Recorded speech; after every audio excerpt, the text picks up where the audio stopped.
बिस्मिल्लाहिर्रहमानिर्रहीम। अस्सलाम वालेकुम।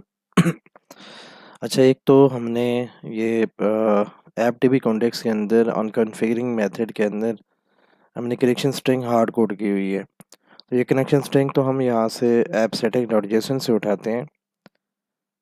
जैसे कि यहाँ हमने ये कनेक्शन स्ट्रिंग बनाई हुई है।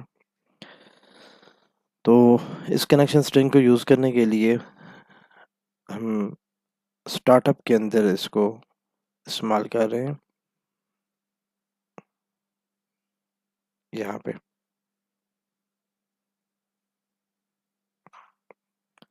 ये इसमें यूज़र्स को सर्व करता है, तो कॉन्फ़िगरेशन में गेट कनेक्शन स्ट्रिंग कर रहे हैं। यही कॉन्फ़िगरेशन फ़ाइल जो है, इससे हमने यहाँ जो हार्ड कोड की हुई है, ये भी यहाँ से उठानी चाहिए हमें। इसके लिए कोड जो लिखना है मैं यहाँ पे पेस्ट कर रहा हूँ। ये आई कॉन्फ़िगरेशन रोड का एक ऑब्जेक्ट बनाएंगे, उसका नाम आप कॉन्फ़िगरेशन दे दें। सेट बेस पाथ कहाँ से उठानी है? App domain dot current domain dot base directory, मतलब वो जो इसके रूट डायरेक्टरी है इसमें आ जाएगा यहाँ पे। अब इसी डायरेक्टरी के अंदर ये जेसन फाइल पड़ी हुई है, ये ऐप सेटिंग्स डॉट जेसन, और बिल्ड कर दिया। अब यहाँ से जो आपका डेटाबेस का कनेक्शन आ रहा है, ये आप इस कॉन्फ़िगरेशन से उठाएंगे।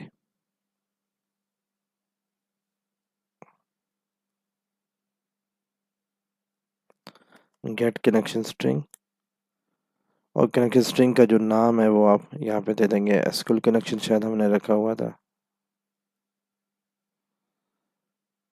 एक दफ़ा देख भी लेता हूँ।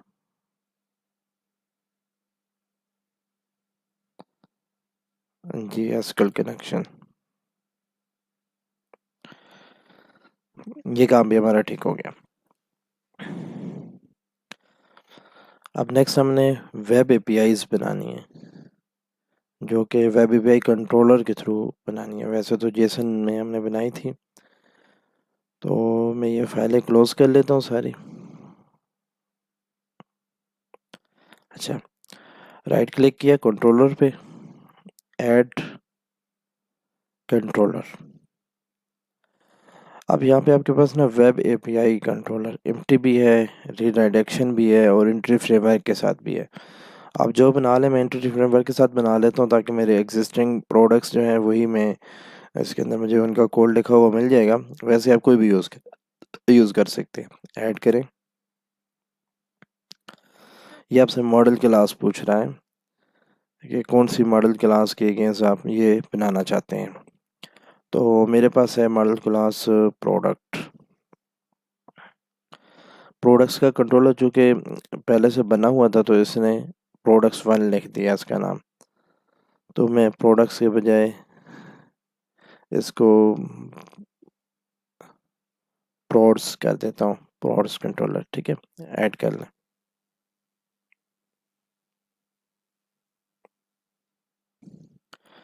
ये देखिए कंट्रोलर बन गया मेरे पास। इसमें इसने खुद ही राउट में लिखा हुआ है कि इसको आप एक्सेस करना चाहते हैं, तो स्लैश एपीआई स्लैश प्रोड्स लिखेंगे तो एक्सेस होगा। ठीक है, डेटाबेस के ऑब्जेक्ट रखा हुआ है, डिपेंडेंसी इंजेक्शन के थ्रू ले रहा है। इसके बाद इसने क्या कि अगर आप गेट की रिक्वेस्ट भेजेंगे एपीआई स्लैश प्रोड्स, तो आपको प्रोडक्ट्स की लिस्ट आ जाएगी एक। इसी तरह आप अगर एपीआई अपना पोस्ट की गेट की रिक्वेस्ट भेजेंगे एपीआई स्लैश प्रोड स्लैश 5, यानी कि एक आईडी भेजेंगे, तो आपको ये वाला मेथड कॉल होगा। इसमें रिक्वेस्ट का जो मेथड है उस बेस पे होता है। ये जो गेट प्रोडक्ट्स है, ये कॉल नहीं होता, इसको आपने कॉल नहीं करना होता। सिर्फ कंट्रोलर का नाम और आगे रिक्वेस्ट किस तरह की है। तो ये देखें, पहले कंट्रोलर का नाम है और गेट की रिक्वेस्ट है। कंट्रोलर का नाम है और साथ से एक पैरामीटर है। नीचे आए तो पुट की रिक्वेस्ट है और /5 आ रहा है। ठीक है, तो ये क्या करेगा कि इसमें मॉडिफाई करेगा। आपने अपडेट करना है तो उसके लिए आप इस मेथड को यूज़ करेंगे। इसी तरह पोस्ट की रिक्वेस्ट है, तो ये एक प्रोडक्ट नई डेटाबेस में इंसर्ट कर देगा।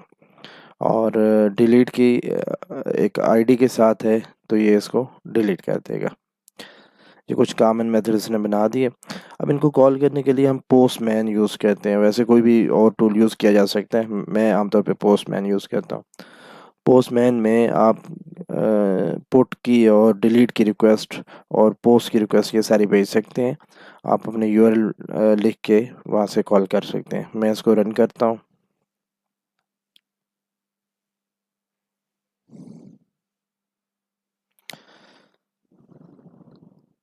अच्छा, एक और बात इसमें,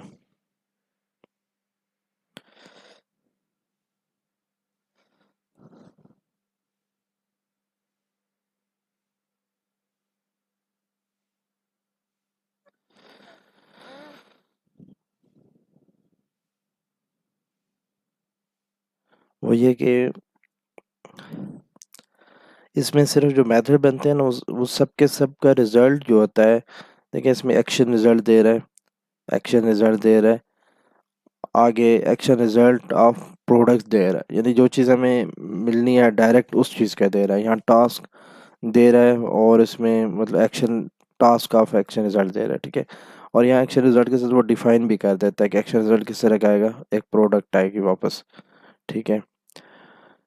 और ये आप देखें पोस्ट प्रोडक्ट में यहाँ ऐड किया, सेव किया और फिर क्रिएट क्रिएटेड ऐड इंडेक्स को कॉल किया, जिसमें यानी कि गेट प्रोडक्ट वाला मेथड इसने कॉल कर लिया, उसके थ्रू काम करेगा।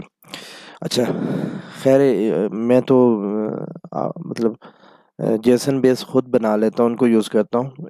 ये वेब एपीआई वाला मेथड यूज़ करना चाहते हो, ये भी ठीक है। अब हम इसको कॉल करते हैं। ये मेरे पास यूआरएल है मेरी, यहाँ पे मैं प्लस करता हूँ, एक नई रिक्वेस्ट बनाता हूँ यूआरएल स्लैश एपीआई स्लैश प्रोड्स के नाम से और सेंड करता हूँ।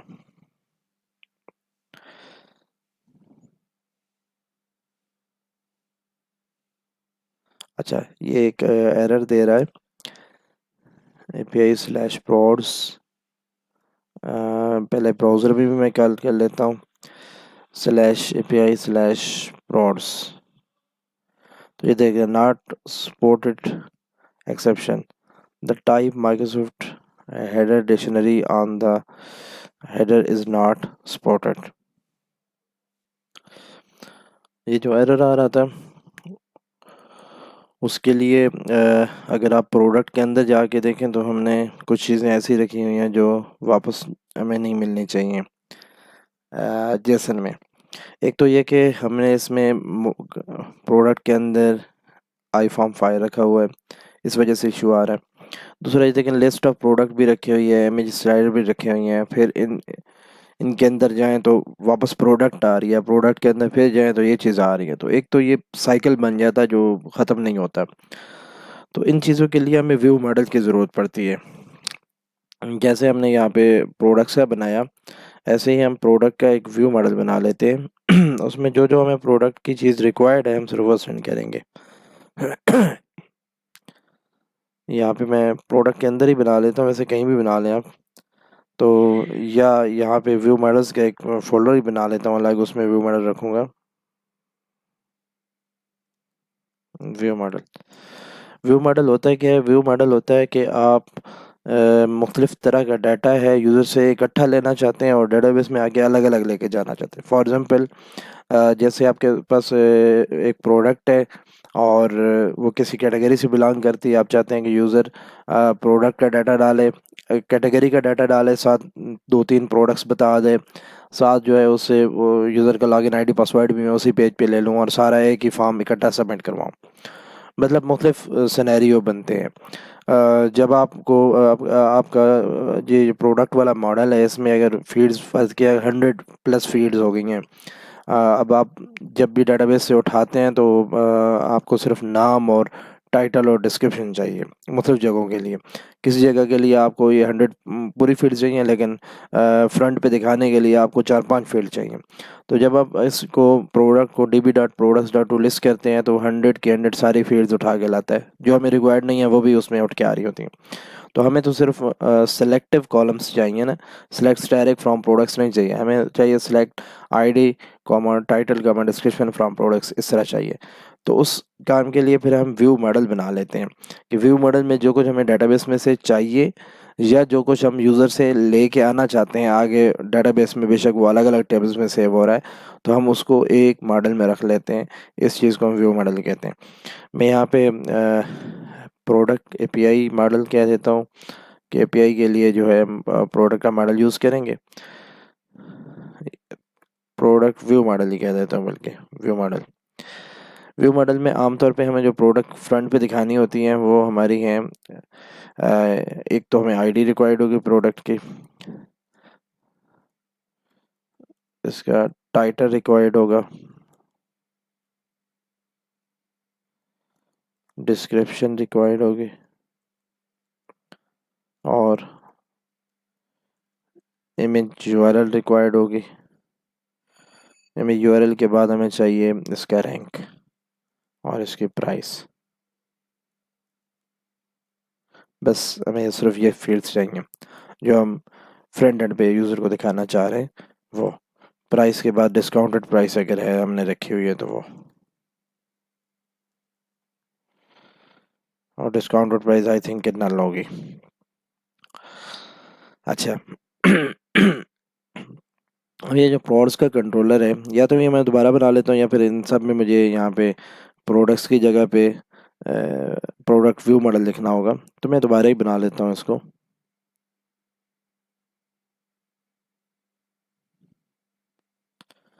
यहाँ पे कंट्रोलर्स के अंदर मैं एपीआई के नाम का फोल्डर बना लेता हूँ ताकि ये मेरे अलग हो जाए। वैसे साथ ही बना लें, कोई इशू नहीं। एपीआई।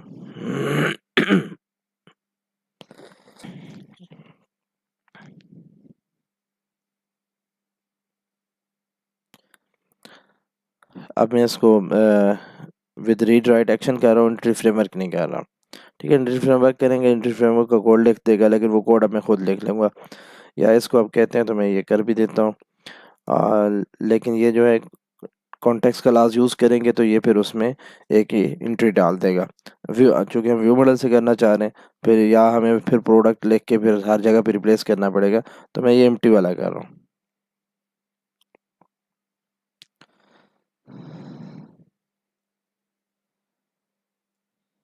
प्रोड्स कंट्रोलर।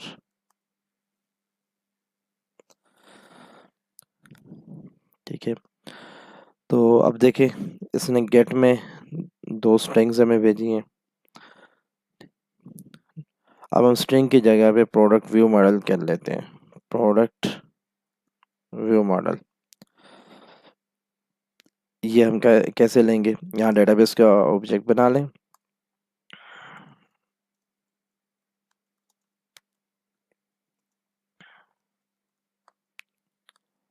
कॉन्टेक्स्ट और पब्लिक प्रोड्स कंट्रोलर।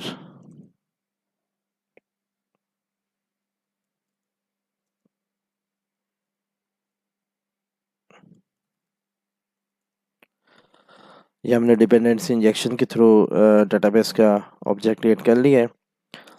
अब हम इसको यूज़ करेंगे, या रिटर्न करना है, तो अंडरस्कोर कॉन्टेक्स्ट डॉट प्रोडक्ट्स। अब व्यू मॉडल दिया होता है, एक तो हम अनोनिमस ऑब्जेक्ट बना लेते हैं ना, उसको हम कहते हैं select m goes to new. कि हमें कौन कौन सी फील्ड्स रिक्वायर्ड हैं, यहाँ मॉडल क्या नाम नहीं दे रहे होते, तो ये अनोनिमस ऑब्जेक्ट बनना होता है। इसमें जो जो कॉलम चाहिए हम वो अपनी मर्ज़ी से लिख सकते हैं। एक ये कि हम इसमें मॉडल का नाम दे देते हैं प्रोडक्ट व्यू मॉडल, और फिर प्रोडक्ट व्यू मॉडल से रिलेटेड फील्ड ही सिर्फ उठा सकते हैं। ये देखें डिस्क्रिप्शन आ रही है, ये मैं कहाँ से लूँगा, मेन मॉडल में मेरे पास ये डिस्क्रिप्शन के अंदर ही पड़ी हुई है। रैंक, ये रैंक, रैंक मेरे ख्याल में हमने नहीं रखा हुआ था, मैंने यहाँ पे गलत रख दिया, तो रैंक को मैं एक्सक्लूड कर लेता हूँ। दूसरा नंबर डिस्काउंटेड प्राइस है, एम डॉट डिस्काउंटेड प्राइस हमने रखी हुई है, प्राइस एम डॉट प्राइस। इसके बाद ID m dot ID, title m dot title, image URL. अब इमेज हमारे पास जो यूआरएल है वो इमेजेस के अंदर पड़ी हुई है। ठीक है, ये इमेजेस के अंदर जाएंगे तो इमेजेस तो मल्टीपल हैं, तो हम पहले इमेज की यूआरएल उठा लेते हैं। तो इसमें से फिर मैंने कहा कि सिलेक्ट करें और सिलेक्ट मैं सिर्फ करूँगा, अब एम चू यूज़ कर चुका हूँ मैं, एन लिख देता हूँ, n goes to n dot image URL dot first dot default. ये ये हमारे पास एक व्यू मॉडल बन गया जिसमें जितना डाटा रिक्वायर्ड था सिर्फ हमने वो गेट किया और रिटर्न भी कर दिया, सेव किया। अब इससे मैं कॉल करता हूँ,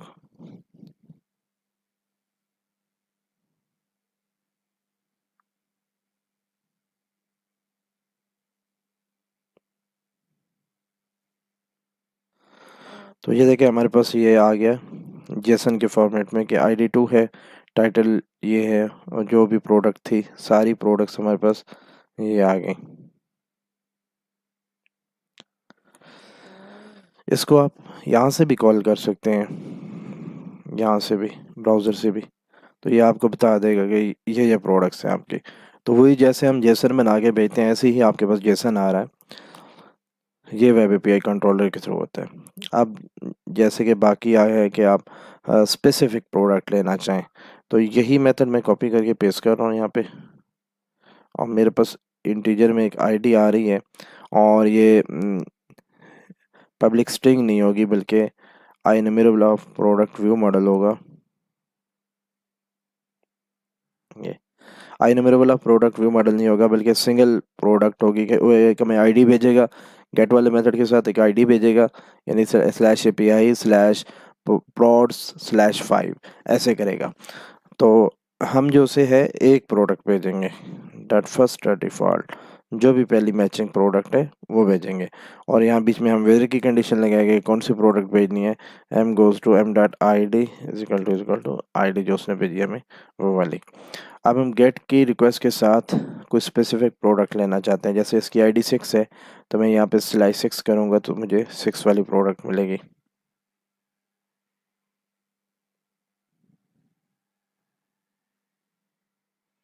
अब आप देख सकते हैं कि मेरे पास एक प्रोडक्ट है, ये ब्राउज़र में भी कॉल करके देख लेता हूँ, स्लाइस 6, तो ये देखिए सिर्फ 6 वाली प्रोडक्ट मुझे गेट हुई है। तो जैसे हमने जेसन सर्विसेज बनाई थी उनका यूआरएल था, कंट्रोलर का नाम भी होता था, एक्शन का नाम भी होता था। यहाँ पे सिर्फ कंट्रोलर का नाम है, एक्शन का नाम नहीं है, साथ में पैरामीटर हैं कि कौन सा पैरामीटर यूज़ करेंगे तो कौन सा रिज़ल्ट आपको वापस मिलेगा। जैसे यहाँ पे है, आप प्रोडक्ट इंसर्ट करने का कोड लिखेंगे, ठीक है, पुट है, डिलीट करने का लिखेंगे। तो ये कोड वही लिखना है जैसे हमने उन कंट्रोलर्स में लिखा है, सिर्फ ये कि ये डायरेक्ट आप एक मेथड बना लेते हैं जो आपको कोई डाटा दे रहा है और इसको आप यूज़ कर लेते हैं, ये चीज़ वेब एपीआई है।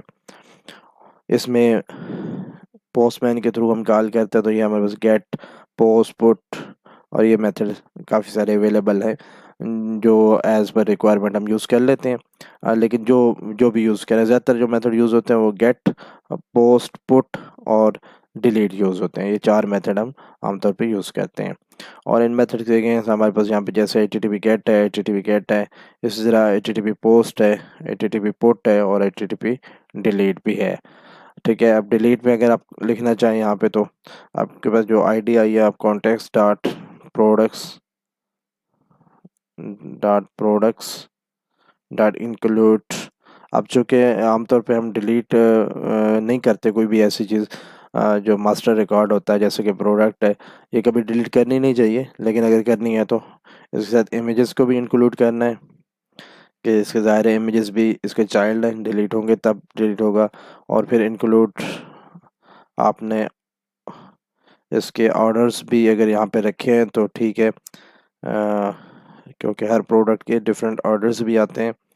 तो यह हमने नेविगेशन प्रॉपर्टी नहीं बनाई हुई, जैसे ये प्रोडक्ट इमेजेस की है, इसी तरह हर प्रोडक्ट की आईडी जो है वो ऑर्डर में भी जा रही है, ऑर्डर डिटेल में जा रही है, तो वो आपको यहाँ पे वो चीज़ भी रखनी होगी। या फिर ऐसे करें कि इंक्लूड ये करके वेयर लगाएं,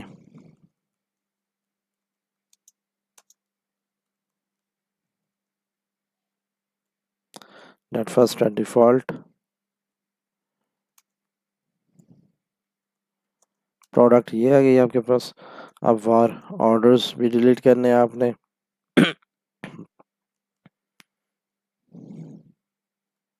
order details dot where m goes to m dot product I D is equal to I D dot to list. ये बहुत सारे हो सकते हैं।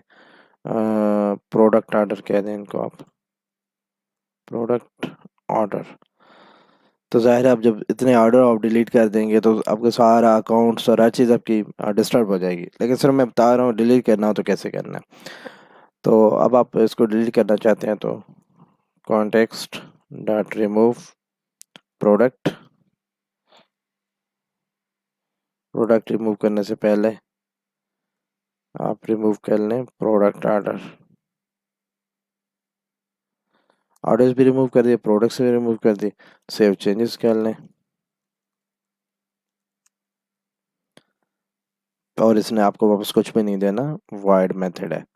आप बनाना चाहें तो यहाँ पे कितने रिकॉर्ड डिलीट हुई है इंट बताना चाहें तो आप यहाँ से रिटर्न कर दें इसको db डॉट सेव चेंजेस को। तो जितने रिकॉर्ड इफेक्ट होंगे, जितनी रोज इफेक्ट होंगी डेटाबेस में, वो आपको मिल जाएंगी। तो ये वेब एपीआई कंट्रोलर है। इसके थ्रू करना चाहें तो आपकी मर्ज़ी, और जेसन सर्विसेज खुद बनाएं अपने कंट्रोलर्स में, उसके थ्रू करना चाहें तो आपकी मर्ज़ी।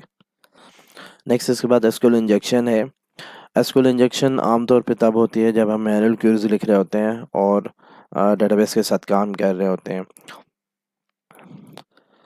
मैनुअल क्वेरीज एंटिटी फ्रेमवर्क के थ्रू भी आप एग्जीक्यूट करवा सकते हैं। लेकिन मैं इसके लिए आपको डब्ल्यू सी स्कूल पे है दिखाऊंगा कि एसक्यूएल इंजेक्शन कैसे होती है। एक सिंपल सी बात है कि जब मैं एसक्यूएल सर्वर ओपन कर लेता हूँ, यहाँ पे भी मैं क्यूरी लगा के बता देता हूँ। आमतौर पे यूज़र के लॉगिन के लिए एसक्यूएल इंजेक्शन को इस्तेमाल किया जाता है, लेकिन किसी भी चीज़ के लिए जहाँ आप यूज़र से कोई इनपुट ले रहे हैं, उसके बारे में कहा जाता है कि यूज़र पे आपने कभी ट्रस्ट नहीं करना, never ever trust upon user. कि यूज़र कुछ भी भेज सकता है, कभी आपने ये नहीं सोचना कि लॉगिन आईडी है तो यूज़र उसकी जगह लॉगिन आईडी भेज रहा होगा। यूज़र लॉगिन आईडी या पासवर्ड की जगह कुछ भी भेज के अपना एसक्यूएल इंजेक्शन के थ्रू लॉगिन करवा सकता है। ये एसक्यूएल इंजेक्शन ओपन कर लिया मैंने।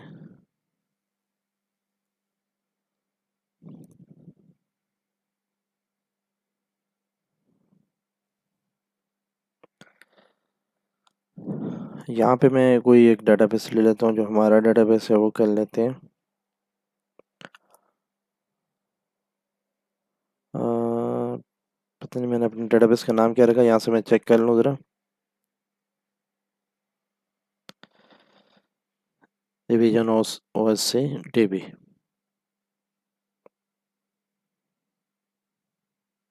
ये वाला। अब देखें, सपोज करें कि ये जो प्रोडक्ट्स का टेबल है, मैं या ये यूज़र्स का टेबल है, इसमें मेरे ख्याल में अभी रिकॉर्ड तो नहीं होंगे। हम प्रोडक्ट्स का टेबल ले लेते हैं। राइट क्लिक किया और सिलेक्ट टॉप 1000 का है, तो इसमें हाँ, इसमें ये दो यूज़र आ रहे हैं, एक है एडमिन और एक यूज़र है। पासवर्ड भी ऐसे ही रखा हुआ है, वैसे इसमें पासवर्ड इनक्रिप्ट करके रखेंगे, क्योंकि अभी हम इस पर काम नहीं किया, अभी काम करेंगे तो उसको अपडेट करेंगे। अभी यूज़र आपने क्यूरी बनाई हुई होती है यहाँ पे, सिलेक्ट स्टैटिक फ्रॉम, ठीक है, स्कीमा। आप डेटाबेस स्कीमा और टेबल का नाम लिखते हैं। आप अगर यहाँ पे इस डेटाबेस में हैं तो डायरेक्ट आप सिर्फ यूज़र्स भी लिख सकते हैं, कोई इशू नहीं। और जब एग्जीक्यूट करते हैं तो ये आता है। अब आप लगाते हैं वेयर। वेयर ईमेल एड्रेस यानी कि login ID is equal to, यहाँ से यूज़र आपको दे रहा होता है ये, and password is equal to, यहाँ से यूज़र दे रहा होता है। तो यूज़र देता है 123456, ये मेरा पासवर्ड है, और ये admin@abc.com ये लॉगिन आईडी है। अब आप जब इस क्वेरी को एग्जीक्यूट करते हैं तो आपको एक रिकॉर्ड मिलता है। अब ये जो दो इनपुट है ये यूज़र से आ रहे थे, एक ये इनपुट है और दूसरा जो पासवर्ड है ये इनपुट है। अब ये जो बॉक्स है ना, जिसमें यूज़र ने अपना पासवर्ड लिखना है, अब लॉगिन आईडी और पासवर्ड लिखना है, उसकी जगह पे यूज़र क्या लिखता है, यहाँ पे लॉगिन आईडी नहीं लिखता, वो लिखता है, यहाँ नोटपैड पे मैं लिख देता हूँ, वो लिखता है कॉमा स्पेस आर 1 = 1 और हैश ऐसे कर देता है। मैंने ये कॉपी किया एज इट इज़ और पासवर्ड में कुछ भी नहीं लिखा या कुछ उसने ऐसे पासवर्ड रैंडम लिख दिया और यहाँ पे ये मैं पेस्ट करता हूँ जो यूज़र ने लिखा है। ठीक है,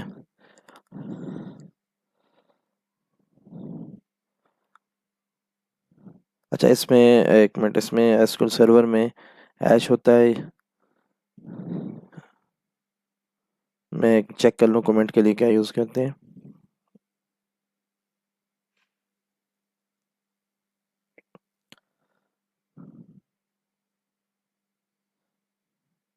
अच्छा एक तो इसको हम ना सिंगल लाइन पे ले जाते हैं ना, ये क्यूरी ऐसे एग्जीक्यूट हो रही थी, सिंगल लाइन ही होती है।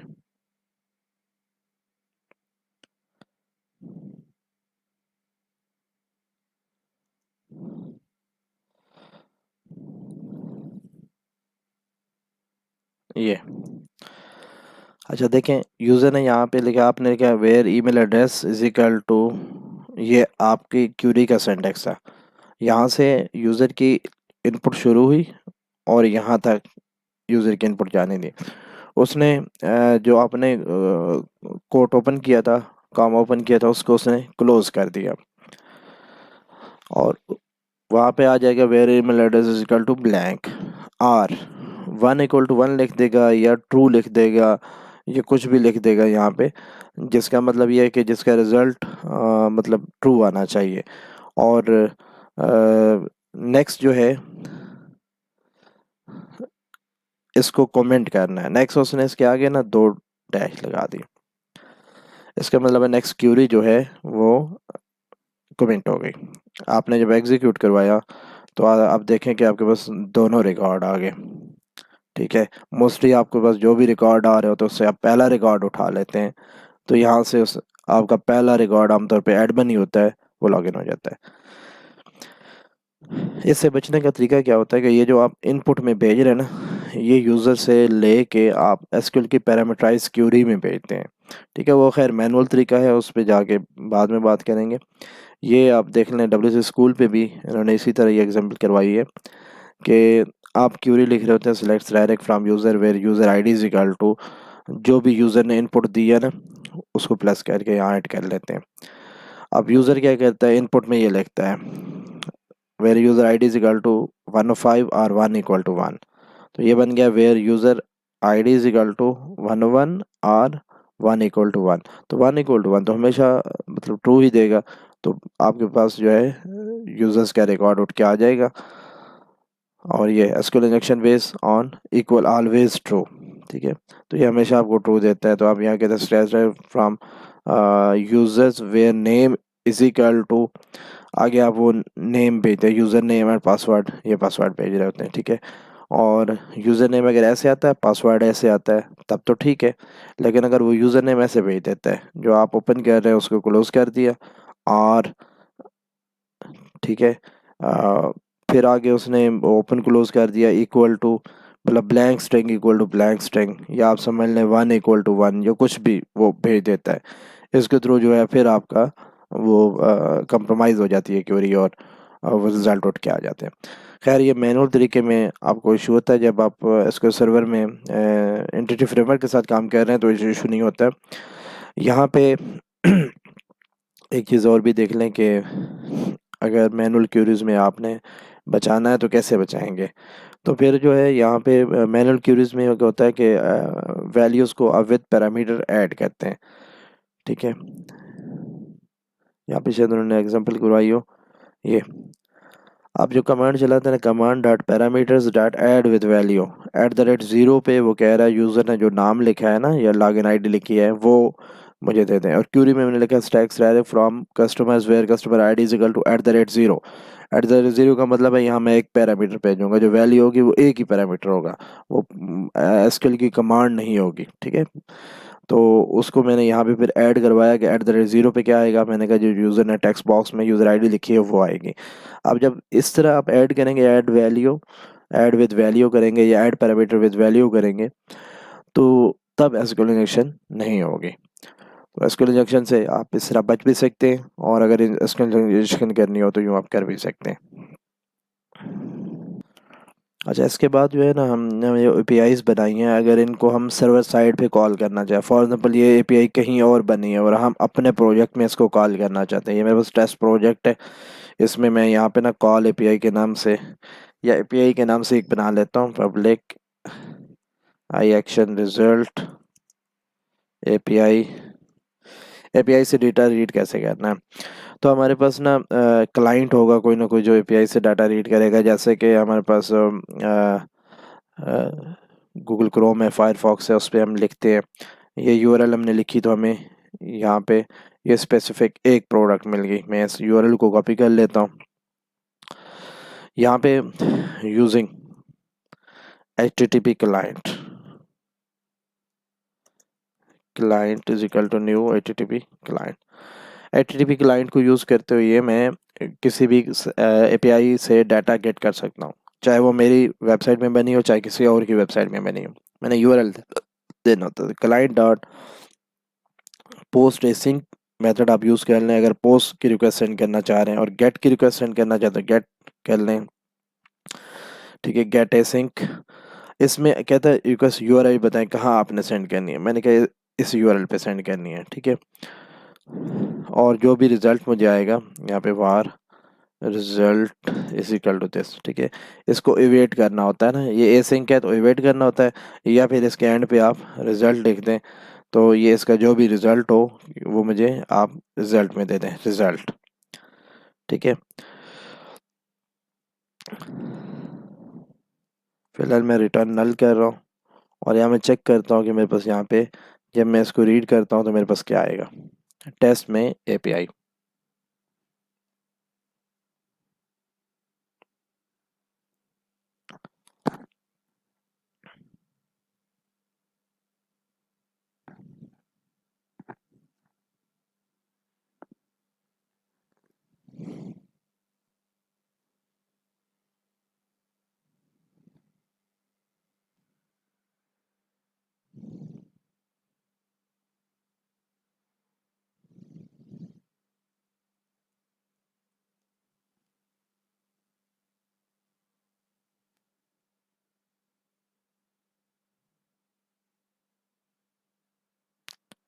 F10 प्रेस किया तो ये मेरे पास रिजल्ट आया, रिजल्ट पे जाएं तो ये स्टेटस कोड बता रहा है 200 के, ओके रिजल्ट आ गया है, और रिजल्ट मतलब जो मुझे चाहिए था। अब रिजल्ट में डाटा क्या है उसको रीड करने के लिए हम अलग मेथड यूज़ करेंगे आगे, लेकिन इस वक्त ये है कि हमारा स्टेटस कोड ओके आ गया है कि हमारी तरफ से मतलब जो जैसे पे को हमने कॉल किया उसका रिजल्ट हमें मिल गया है। अब हम इस डाटा को रीड करेंगे जो हमारे पास आया है, रिजल्ट या रिस्पांस जो भी आप समझ लें। इस रिज़ल्ट में कंटेंट होंगे हमारे पास, उनको आपने करना है रीड एज स्ट्रिंग एसिंक, ठीक है। इसमें शायद जेसन का भी मेथड हो, नहीं जेसन का डायरेक्ट नहीं है, रीड एसिंक, ठीक है। इसको भी फिर आप डॉट रिजल्ट कर लें तो var data is equal to this, और इसको आप सीरियलाइज ऑब्जेक्ट भी कह सकते हैं, सीरियलाइज ऑब्जेक्ट, ये सीरियलाइज ऑब्जेक्ट होगा। ये मतलब जिस तरह हम सीरियलाइज करके क्लाइंट साइड में भेजते हैं ना जेसन होता है, ऐसे ही यहाँ पे हमारे पास जेसन की शक्ल में मिलेगा। अब हमने इस जेसन वाले ऑब्जेक्ट से सी शार्प का ऑब्जेक्ट बनाना है, तो जैसे वहाँ पे रिटर्न जेसन में हम सी शार्प का ऑब्जेक्ट भेजते थे वो जेसन बन जाता था, इसी तरह अब जेसन बना हुआ उससे हमने सी शार्प का ऑब्जेक्ट बनाना है। तो हमारे पास जेसन कन्वर्टर के नाम से हमारे पास है Jason converter convert dot serialised object. तो सीरियलाइज ऑब्जेक्ट सी शार्प के ऑब्जेक्ट को जेसन बना देता है, और D serialised object Jason object को सी शार्प में कन्वर्ट करता है। इसमें हम टाइप बता सकते हैं कि कौन सी टाइप है, तो हमारे पास प्रोडक्ट व्यू मॉडल है, प्रोडक्ट व्यू मॉडल, ये इस टाइप में कास्ट होगा। तो ये कहता है स्ट्रिंग में वैल्यू बताएं, तो वो मैं सीरियलाइज ऑब्जेक्ट बताऊंगा जो स्ट्रिंग ही होगी, तो यहाँ से मेरे पास वार प्रोडक्ट, ये प्रोडक्ट मेरे पास यहाँ पे आ जाएगी। अब यहाँ पे मैं आईडी जो यहाँ भेज रहा हूँ वो मैं यहाँ से ले भी सकता हूँ, यह कहता हूँ int ID is equal to 0, और यहाँ पे मैं प्लस आईडी कर लेता हूँ। अब आप रन करें इसको,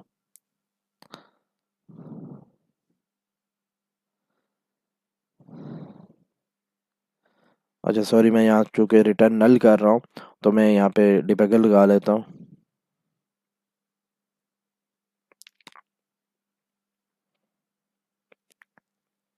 मैं कहता हूँ ये 5 वाली प्रोडक्ट दे दें, टेस्ट एपीआई में 5 वाली दे दें। अब ये देखें कि मैं अपने यहाँ से एक मेथड बनाया। ये मेथड क्या करता है, ये लोकल होस्ट पे एक एपीआई बनी हुई है उसको कॉल करता है, उसका रिज़ल्ट आता है। जब रिज़ल्ट आ जाता है तो उसे रीड करता है, सीरियलाइज ऑब्जेक्ट। तो ये देखें ये सीरियलाइज ऑब्जेक्ट है। इस पे आप अगर क्लिक करें तो ये कुछ इस तरह से ID5 है, टाइटल ये है, बाकी जो भी चीज़ें आ रही हैं। अब मैं इसको जब प्रॉपर प्रोडक्ट के ऑब्जेक्ट में कास्ट करूँगा तो मुझे ये ऐसे प्रोडक्ट, अब ये देखें ये प्रॉपर C# का ऑब्जेक्ट बन गया। इसमें मुझे जो जो डाटा वहाँ से आ रहा था यहाँ पे मिल गया। तो यही जो HTTP क्लाइंट है, आप SMS की सर्विस को यूज़ करने के लिए इस्तेमाल करेंगे। इसमें आप ऐसे ही गेट एसिंक कर सकते हैं, पोस्ट एसिंक कर सकते हैं, और जो भी डाटा है वहाँ से आप गेट कर सकते हैं। SMS सेंड करने वाला काम इंशाल्लाह नेक्स्ट लेक्चर में करेंगे। इस लेक्चर में मैं एक चीज़ बता देता हूँ, जो आमतौर पे कुछ प्लगइन्स यूज़ हो रहे थे, जैसे चैट प्लगइन है। तो ये एक होता है डिस्कस, होता है डिस्कस। डिस्कस में इस पे एक अकाउंट बनाए सिंपल। ये आपके पास डिस्कस है, यहाँ पे आप गेट स्टार्टेड पे चले जाएं। ये आपके नीचे कमेंट्स शो करेगा ना, यहाँ पे आप इसको लॉगिन करवाएंगे, बताएंगे कि आई एम नॉट रोबोट। इसमें ज़्यादा मुश्किल नहीं है। मैं अगर यहाँ से कोई ऑनलाइन देख लेता हूँ कॉन्फ़िगर करने का, उसने बताया हो तो। डिस्कस कॉन्फ़िगरिंग, वो सिंपल आपको एक कोड देता है जो आपने अपनी वेबसाइट में रखना होता है। तो कोई भी वीडियो फॉलो कर लें, आपको मिल जाएगा। ये इजीली होते हैं, यूज़ करना कोई मुश्किल नहीं होता। अच्छा, इससे मुझे वो लॉगिन होके ही करना पड़ेगा, ऐसे ये मुझे नहीं बताएगा यहाँ पे। सिंपल आप जब लॉगिन हो जाएंगे तो उसे बताएंगे कि जावास्क्रिप्ट में आपने मतलब यूज़ करना है। ये शायद यहाँ पे वीडियो में दिखा भी रहा होगा।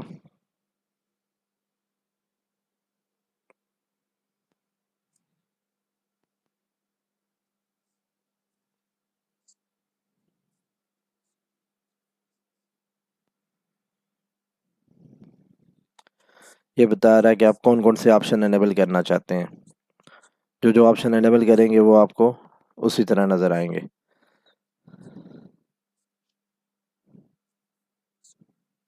ये देखें, don't display comment once it's flagged, ठीक है। किसी यूज़र को ब्लॉक करना है, सारा कुछ इस पे मौजूद है। ये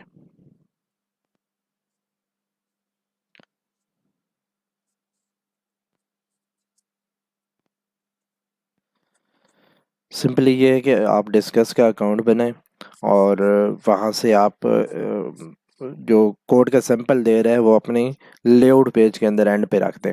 बस डिस्कस काम करना शुरू कर देगा, आपके हर पेज पे कमेंट आ जाएगा। दूसरा आपके पास है जो चैट के प्लगइन है, वो भी बहुत सारे होते हैं।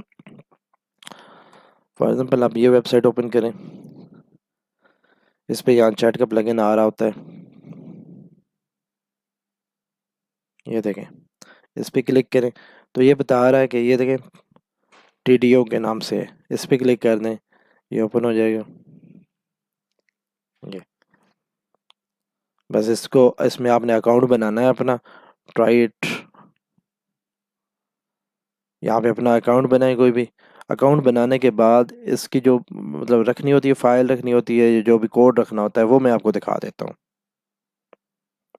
ये मेरे पास पहले से किसी बंदे का अकाउंट बना हुआ है, इसको मैं यूज़ कर रहा था, लेकिन मेरे ख्याल में उन्होंने पासवर्ड चेंज कर लिया, वरना मैं यहाँ से पासवर्ड चेंज हो गया, वरना मैं यहाँ से दिखा देता कि इसको कैसे यूज़ करना है।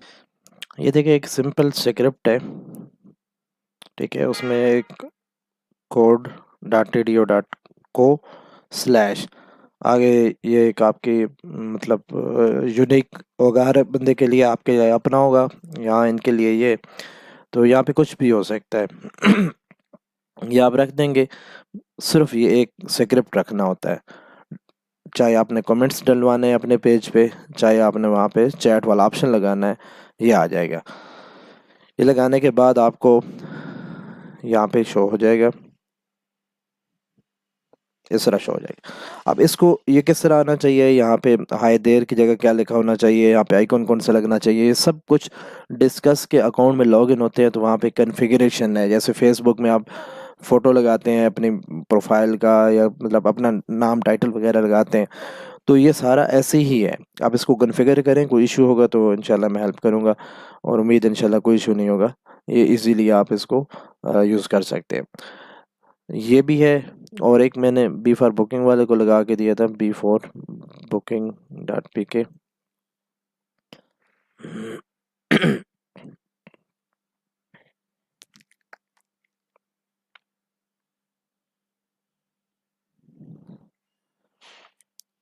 इसमें देखें ये सेंड मैसेज आ रहा है, इस पर क्लिक करें तो ये है टॉक के नाम से, TAWK.TO। तो ये भी 100% फ्री है। साइन अप करें और आपको वो सैम्पल कोड देगा, वो कोड उठा के अपने लेआउट पे रखें। आमतौर पे चूँकि हमने ये सारे काम क्लाइंट साइड पे करवाना है, तो क्लाइंट लेआउट जो होता है उसके ऊपर एक एंड पे आप वो स्क्रिप्ट का टैग पेस्ट कर दें, तो ये चैट का भी ऑप्शन आ जाएगा। और चैट जैसे नेम, ईमेल एड्रेस और मैसेज मांगता है, सबमिट करें तो आगे चैट शुरू होती है। अब यहाँ से ये यूज़र आपको मैसेज भेजेगा तो आप इसको रिप्लाई कैसे करेंगे? वो जो ये टॉक का अकाउंट होगा, या आपका मतलब टीडीओ के नाम से, या जो भी आपका प्लगइन है, उसका पूरा एक एडमिन पैनल मिलता है आपको जब आप साइन अप होते हैं। तो वहाँ फ्री फीचर्स में ये सारी चीज़ें अवेलेबल होती हैं, उसमें पेड के अंदर ज़्यादा फंक्शनैलिटीज़ वो दे रहे होते हैं। तो वहाँ से आप लॉगिन होते हैं, तो यहाँ कोई भी बंदा मैसेज करता है तो वहाँ उस पैनल पे आपको रिसीव होता है, और वहाँ से आप इसको रिप्लाई भी कर सकते हैं। और जो फ्री वाला होता है वो मतलब कहते हैं कि एट ए टाइम आप 5 जो है आपके कस्टमर सपोर्ट वाले बंदे हो सकते हैं जो लोगों को रिप्लाई कर रहे हो। 5 अकाउंट यूज़ किए जा सकते हैं फ्री में, या 3 अकाउंट यूज़ किए जा सकते हैं। तो जब पेड वाला होता है तो मैक्सिमम आप जितनी चीज़ें लेना चाहते हैं, जितनी पेमेंट कर रहे होते हैं, उस हिसाब से मिल जाता है। बहरहाल ये लेक्चर यहाँ तक मैं क्लोज़ करता हूँ। आप इन दोनों चीज़ों को इम्प्लीमेंट करें, बल्कि ये टॉक को भी करें और टेडियो को भी करें, और फिर डिस्कस को भी करें। इसके ऊपर डिस्कस भी लगा हुआ है। आप कोई चीज़ ओपन करें तो उसके नीचे आपको ये नज़र आएंगे, डिस्कस। ठहरें, अभी लोड हो रहा है।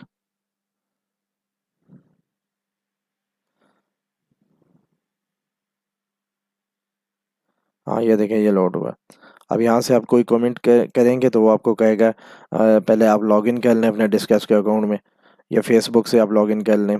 ठीक है, फेसबुक से भी हो सकता है। और ये मेरे ख्याल में ये तो बल्कि फेसबुक के अकाउंट, फेसबुक का प्लगइन लगा, वो फेसबुक के अकाउंट्स आ रहे हैं। और मेरे ख्याल में शायद किसी और जगह पे, हाँ, ब्लॉग्स जो हैं उस पे लगाया था मैंने, वो नीचे यूज़र जो है कमेंट करे तो उसके लिए ये ब्लॉग, इसमें से आप यही ओपन कर लें।